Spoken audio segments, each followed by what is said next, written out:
JSW Steel now, which came out with its Q1 numbers on Friday. My colleague Harsh spoke to the Managing Director and CEO Jayant Acharya and began by asking about the quarter gone by. Listen in. I think just let me reflect a little bit about what's happening around us. From an India perspective, I think we see a very strong economic momentum.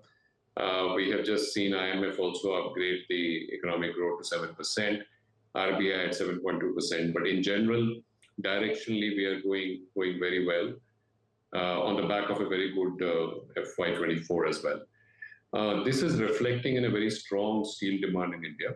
In the last Q1, we saw a 14.9% improvement in steel demand YOY, which is a very strong demand, in spite of headwinds on account of the elections as well as the heat wave, which disrupted some parts of the country.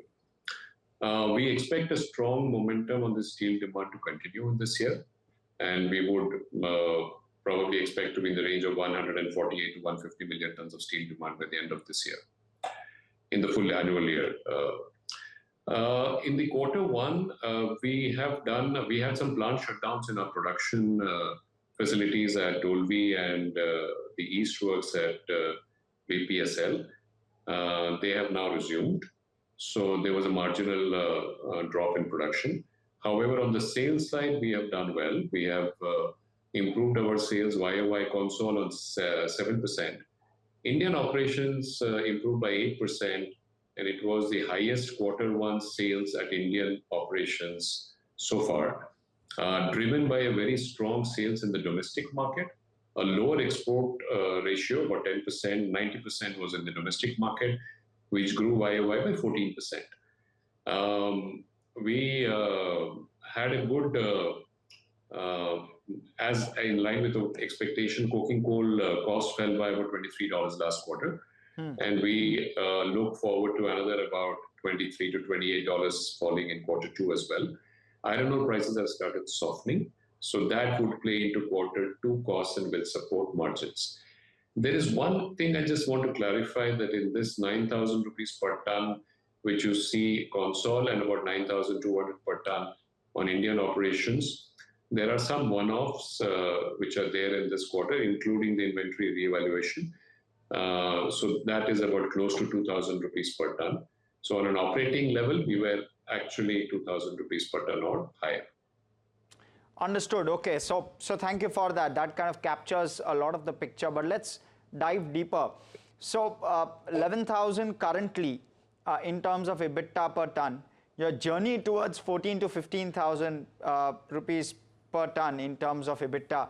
How quickly can you make it, and how do you intend to do that? So I would, the existing operations from our current facilities is now doing well. In July, September, we expect the volumes to, come back to a utilization level of 90 to 93%. So we'll see a substantial volume increase post the shutdowns which have been completed. Our new facilities at Vijayanagar, 5 million ton facility, which is partly commissioned and partly under commissioning, will ramp up now from end of Q2 and into Q3. Our facilities at BPSL, most of the facilities are commissioned, and the oxygen plant is expected to be commissioned this month. So we will see ramp up from BPSL also from this quarter going into Q3 and Q4. So second half of this year, we'll see a large ramp up on account of new capacities. That will increase our volume going forward. We remain stable on the guidance which we have given both for production and for sales for this year. As regards the EBITDA per ton, I don't think we have guided at 14 to 15,000 rupees per ton. In the past, we have been in the range of about $140, $145 per ton. In the last few quarters, we see that there have been pressures in the market because of higher surplus steel coming out of China getting exported, which has impacted the world prices at large, especially in the month of June. And that has been one pain point.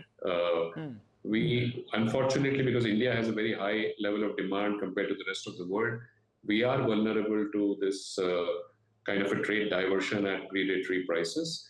It is important for the country to take trade measures quickly, and we are in touch with the government to take up these matters. So we expect that the cost will support the margin going into quarter two, because the cost will go down from quarter one to quarter two. Understood. Yes. So take your point with regard to costs. Talk to us about value as well. So you've spoken about volume and how that growth is obviously going to aid your efficiency. How is value playing out for you? How is pricing playing out in the market now? So from a value perspective, if you see, we have declared that we have done value-added and special products in the last quarter of 64%, as against 61, 62%, which we have been doing in the last few quarters.